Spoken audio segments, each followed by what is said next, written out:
Apa jadinya kalau lu hidup di bawah identitas palsu, memasuki dunia yang gelap dan penuh bahaya hanya untuk mengungkap rahasia besar yang tersembunyi dari sebuah kejahatan yang sangat terorganisir? Di video kali ini, kita akan bahas sebuah kisah luar biasa tentang Donnie Brasco, seorang agen FBI yang dikenal dalam sejarah kriminal berkat keberaniannya untuk menyusup ke dalam keluarga mafia di New York nih, geng. Dia bernama Joseph the Piston. Joseph the Piston lahir pada 17 September tahun 1939 di Paterson, New Jersey. Sebelum menjadi anggota FBI, Piston bekerja sebagai seorang detektif swasta nih, geng.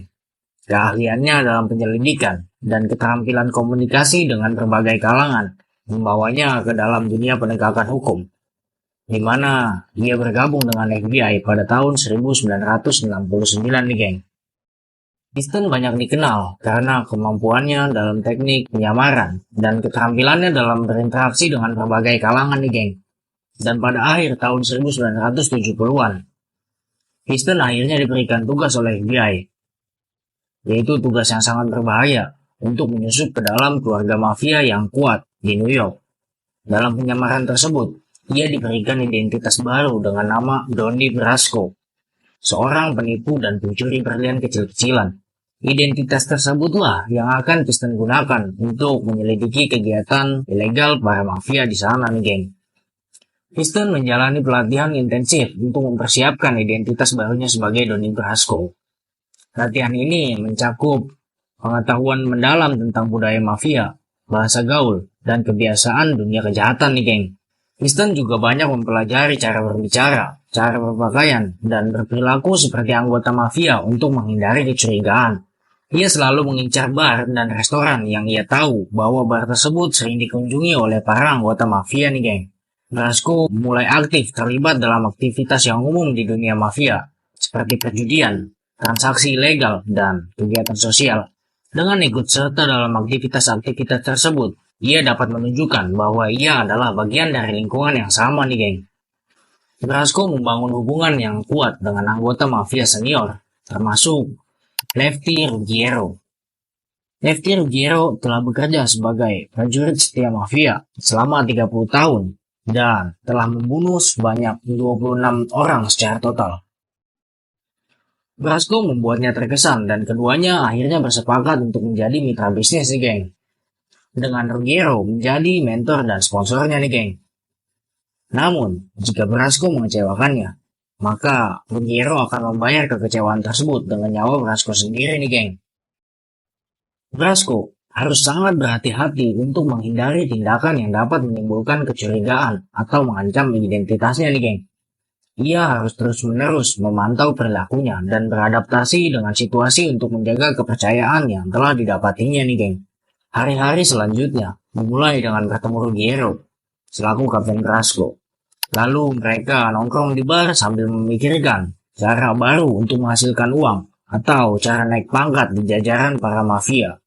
Brasco selalu bekerja dengan orang yang sama dan tidak pernah bertanya apa yang sedang dilakukan oleh kelompok lain atau bahkan menanyakan siapa mereka. Brasco berpendapat bahwa jika terlalu banyak pertanyaan, bisa jadi kecurigaan besar. Dan hal tersebut hanya akan memperumit misi penyamarannya nih, geng. Selama masa penyamarannya, Brasco diperintahkan untuk melakukan 4 pembunuhan nih, geng. Brasco tidak menolak perintah untuk membunuh tersebut, tapi ia juga tidak melakukan pembunuhan. Jadi, Brasco akan memanipulasi bagaimana caranya agar ia tidak melakukan pembunuhan tersebut nih, geng. Namun, jika hal tersebut sudah tidak bisa lagi dilakukan, maka FBI akan melakukan serangkaian pembunuhan palsu dan menangkap orang yang dijadikan target pembunuhan sebagai langkah agar pihak mafia tidak mencurigai Brasco nih, geng. Pada tanggal 12 Juli tahun 1979, kepala keluarga Bonanno, yaitu Carmine Galante, akhirnya ditembak mati. Perang akhirnya pecah antara para pemimpin yang bersaing dalam keluarga tersebut untuk jadi bos mafia nih, geng.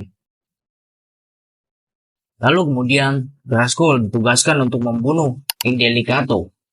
Namun, Brasco dan FBI berencana untuk menangkap Indelicato sebelum hari pembunuhan tersebut. Tetapi, mereka tidak dapat menemukan Indelicato. Karena insiden tersebut dan perang tembak yang terjadi antara kelompok mafia semakin mengkhawatirkan, FBI akhirnya memutuskan untuk mengakhiri operasi penyamaran dan mencabut Brasco dari sana nih, geng. Namun, Brasco berpendapat bahwa ia harus tinggal sampai Desember ketika pemimpin keanggotaannya dalam keluarga akan diputuskan nih, geng. Tetapi FBI tidak setuju karena para mafia sudah mengetahui penyamaran Brasco dan akan menghadiahkan uang senilai $500.000 bagi siapapun yang bisa membunuh Brasco. Akhirnya Brasco ditarik nih, geng, dari operasi tersebut. 2 hari setelah FBI menarik Brasco keluar dari operasi, mereka memberitahu Napolitano bahwa Brasco telah bekerja secara rahasia. Tak lama kemudian, Napolitano diperintahkan untuk membunuh Brasco nih, geng. Lalu pada tanggal 17 Agustus 1981, Napolitano memberikan perhiasan dan kunci apartemennya kepada bartender kesayangannya agar merpati peliharaannya dapat dirawat dengan baik nih, geng. Bos mafia yang bernama Joe Massino akhirnya dinyatakan bersalah karena memerintahkan pembunuhan tersebut dan diadili pada tahun 2004 nih, geng. Lalu pada tanggal 30 Agustus tahun 1981, FBI menangkap Ruggiero. Ia dijatuhi hukuman selama 20 tahun penjara, tetapi ia dibebaskan bersyarat pada tahun 1992 nih, geng. Ruggiero akhirnya meninggal karena kanker di rumahnya sendiri di New York saat dia berusia 72 tahun nih, geng. Bukti yang dikumpulkan oleh Brasco menghasilkan lebih dari 200 dakwaan dan lebih dari 100 hukuman untuk para anggota mafia yang ditangkap nih, geng. Kisah Donnie Brasco adalah sebuah cerita tentang keberanian, dedikasi, dan keahlian yang menunjukkan betapa berbahayanya dunia kriminal nih, geng. Joseph the Piston tidak hanya berani untuk menyusup ke dalam lingkungan yang sangat berbahaya, tapi juga berhasil membawa keadilan dan keamanan bagi masyarakat dengan cara yang sangat mengagumkan nih, geng. Identitas Brasco sebagai Joseph the Piston masih dirahasiakan dan tidak diketahui oleh para anggota mafia nih, geng, dalam beberapa tahun ke depan. Dan Joseph the Piston pun akhirnya diberikan identitas baru setelah kisahnya dibagikan. Akhirnya Joseph the Piston hidup di sebuah kota di New York yang lokasinya dirahasiakan nih, geng, untuk menghindari para anggota mafia nih, geng. Gue juga nggak yakin kalau dia emang tinggal di New York. Bisa jadi itu hanya untuk mengelabui para anggota mafia nih, geng. Oke, mungkin sampai di sini aja pembahasan yang bisa gue sampaikan. Jika menurut kalian ada yang kurang, kalian bisa komen di bawah. Kita ketemu lagi di video selanjutnya. See you.